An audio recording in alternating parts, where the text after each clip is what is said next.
Bonjour à tous et bienvenue sur ma chaîne État des jeux. Alors aujourd'hui, présentation d'un supplément, d'une extension pour le jeu Five Tribe. Il s'agit des artisans de Nakala. Alors Five Tribe est un jeu de toujours Bruno Cathala, édité toujours par Days of Wonder, toujours la même chose. Alors c'est toujours un jeu donc de 2 à 4 joueurs, 13 ans et plus, et pour des parties donc de 40 à 80 minutes. Au niveau de la petite description, au cœur du sultanat de Nakala, il existe une région montagneuse, difficile d'accès. C'est là que la tribu des artisans a choisi d'installer ses ateliers pour façonner des objets prestigieux. Beaucoup d'entre eux sont simplement magnifiques et valent leur pesant d'or, mais certains d'entre eux, uniques, possèdent des pouvoirs magiques.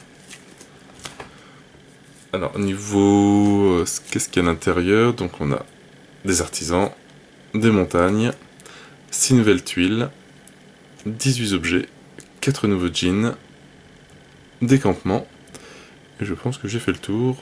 6 tuiles, 15 meeples, 4 campements si je veux, 18 jetons, un nouvel règle, 4 aides de jeu, un nouveau bloc de score et 4 jeans. Donc dans les 4 jeans, il y a 2 nouveaux et 2 anciens mis à jour. Donc bon, il y a 2 nouveaux jeans. Et après, on connaît 2 autres. Alors, on va déballer tout ça. Hop.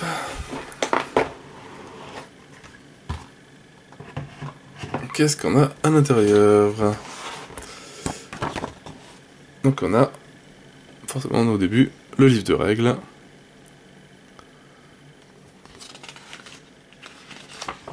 Donc ils disent que moi, par exemple ici, sur les cartes, si vous possédez une des premières éditions du jeu, donc ce qui est mon cas, vous disposez des cartes esclaves, qui ont été remplacées lors des éditions suivantes par des cartes fakir. Dans ce cas, utilisez vos cartes esclaves chaque fois que vous rencontrez le symbole fakir. D'accord. Un petit changement.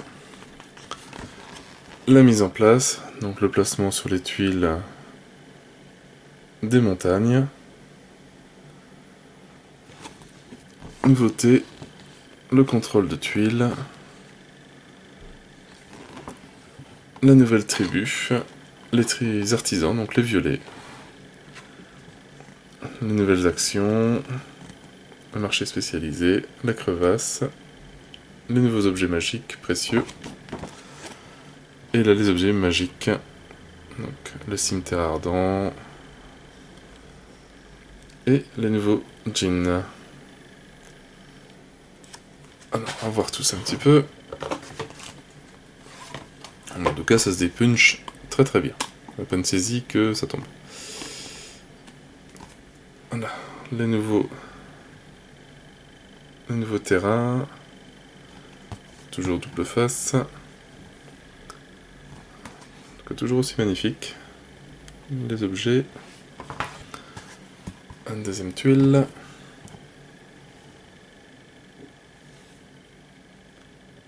Sympathique. Après, donc là les 6 tuiles marché et une tuile crevasse, dans le bon sens. Les aides de jeu, donc avec une description de la nouvelle tribu et tous les différents objets. Et derrière, une explication des nouvelles tuiles, donc il reprend un peu les règles, mais un petit peu en résumé, et les jeans.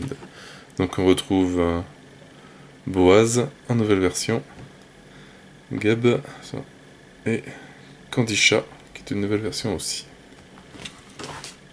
Et voilà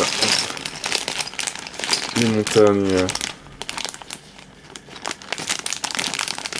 les meeples et les différents campements des différentes couleurs des joueurs. Un nouveau bloc pour les scores, donc quand même pas mal de parties. Donc il doit être mis à jour par rapport à celui qui est dans le jeu de base. Et à la fin, on a nos 4 jeans. Donc toujours illustration des jeans magnifiques. Donc Geb, Alors je sais pas si c'est Pia ou si c'est un T, j'ai un peu de mal à lire. Ta.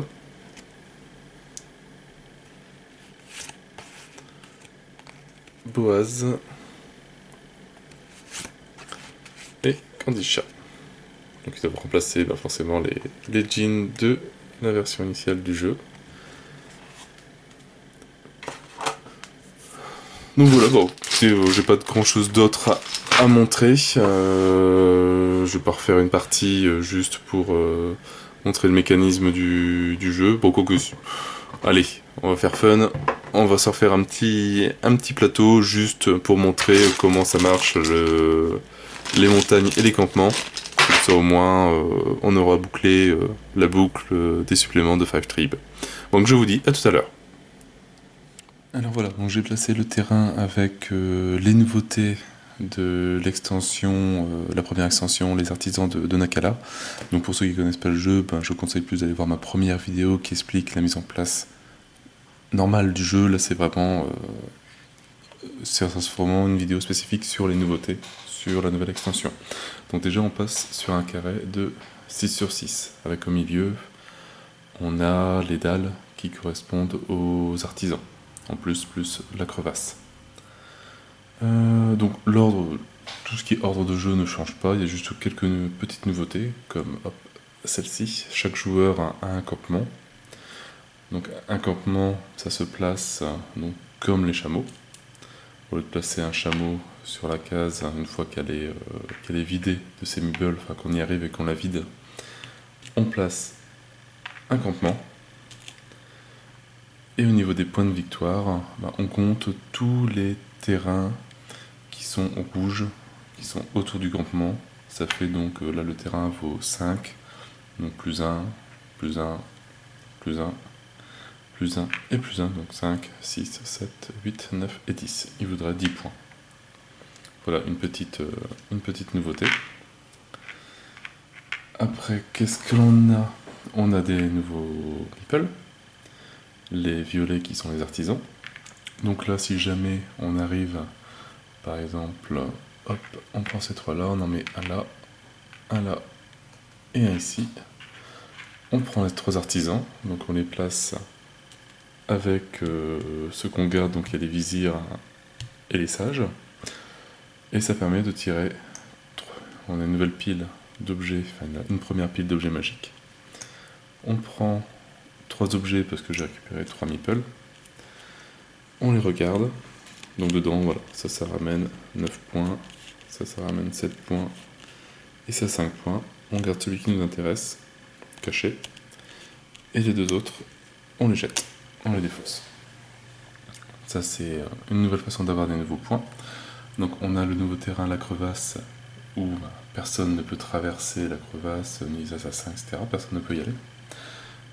On a des nouveaux éléments au niveau des ateliers, qui sont des montagnes, que les meeples ne peuvent pas franchir, donc je ne peux pas faire un comme ça. Faut que je fasse 1, 2 et 3, il faut que je fasse le tour de la montagne. Il n'y a que pour les déplacements des meeples que ça gêne, sinon pour tout ce qui est assassin, ça compte, lui il passe au-dessus, c'est pas un souci pour lui. Et après on a quelques nouveaux petits pouvoirs, comme celui-ci. Donc en payant 4, il permet de prendre une carte parmi les 9. Hop, les 9 ressources qui sont là, on en prend ceux qui nous intéressent. On a, hop, celle-ci qui permet d'échanger un meeple violet ou 2 esclaves pour récupérer un objet magique, enfin le premier objet magique de la pile. Qu'est-ce que l'on a d'autre? Et après, donc, au niveau des règles, c'est tout. C'est pas énorme comme petites modifs, mais c'est des petites modifs, donc chaque tribu, chaque joueur a son campement à poser. Donc voilà, donc maintenant les conditions de pour gagner, il faut poser tous les chameaux, plus le campement. Donc si on joue à 2 joueurs, on a 11 chameaux à poser et un campement. Si on joue 3-4 joueurs, on a 8 chameaux et un campement à poser. Et après on a plein au niveau des objets. on a pas mal de petites choses en plus. Donc, ça c'est un objet. On a des objets magiques. Voilà, on a par exemple celui-ci. Par contre, je ne connais pas encore par cœur. Celui-là, donc qui est un pendentif. Qui est le talisman des tempêtes. Et ce qui permet de déplacer l'un de vos chameaux sur n'importe quelle tuile qui n'en contient pas déjà. Ça peut être bien pratique pour avoir une tuile avec plus de score. Qu'est-ce que l'on a d'autre? On a ça. Alors ça, c'est la flûte enchantée. Alors on désigne une tuile et on peut déplacer jusqu'à 5 meeples sur n'importe quelle couleur, provenant de n'importe quelle tuile adjacente à cette tuile. Donc pareil pour regrouper, ça peut être pas mal. Après, on a ça. L'anneau du renouveau. Et on choisit, donc le pouvoir ça va être expliqué en dessous. On prend la défausse des objets magiques, enfin des objets, et on en prend un, celui qui nous intéresse. Qu'est-ce qu'on a d'autre? On a le tapis magique, forcément. Le tapis magique qui permet de, lors du déplacement des meeples, lorsqu'on déplace le dernier meeple, lorsqu'on en est au dernier meeple, on peut le déplacer n'importe où sur le terrain de jeu. À l'exception de là où on a déposé forcément l'avant-dernier meeple. On n'est plus, mais on doit toujours forcément aussi respecter la première règle qui est que le dernier meeple que l'on pose ne doit pas être tout seul de sa couleur sur la tuile. Hop, qu'est-ce que l'on a d'autre? On a forcément aussi la lampe merveilleuse qui permet... prenez un djinn de votre choix parmi ceux cachés, parmi ceux placés face visible, ou révélez le premier djinn de la pile face cachée et prenez-le. Voilà, donc ça permet de prendre un nouveau djinn. Après, on a le cimetière ardent qui permet de retirer 2 meeples de n'importe quelle couleur de la tuile de votre choix. Et ainsi, on vide une tuile de son dernier occupant grâce à cette action, vous en prenez le contrôle. Ça aussi, elle est déjà contrôlée par quelqu'un d'autre. On a encore aussi, je pense que c'est le dernier, la corne d'abondance, qui permet de réapprovisionner immédiatement les cartes ressources de manière à ce qu'il y en ait toujours, à ce qu'il y en ait 9 visibles. Puis réorganisez-les dans l'ordre de votre choix. Voilà, je pense que c'est tout au niveau des nouveaux objets. Donc c'est tout au niveau des règles. Je pense que j'ai fait le tour. Je vérifie vite fait la mise en place. Donc les montagnes, ça on en a parlé. Le contrôle de la tuile quand il y a l'attente, le campement de mie, les nouveaux meeples, les nouveaux violets, les différentes actions, les objets. Non, c'est bon, on a fait le tour. Bon voilà, donc c'est une petite extension assez simple, mais qui doit rajouter quand même pas mal de stratégies au jeu. Déjà qu'il y en avait déjà un bon petit paquet, qui pas évident à comprendre, mais pas mal d'actions possibles, il faut réfléchir à tous les mouvements des meeples par la suite. On rajoute encore une nouvelle peuplade, les artisans, qui permettent d'avoir des objets magiques qui peuvent être assez intéressants. Bon voilà, j'en ai terminé pour cette petite explication vite fait de cette extension pour Five Tribe. Je n'ai plus qu'à vous souhaiter donc une bonne journée, une bonne soirée. N'hésitez pas à liker, à commenter et à vous abonner à la chaîne. Et moi je vous dis à bientôt pour une nouvelle vidéo. Ciao ciao.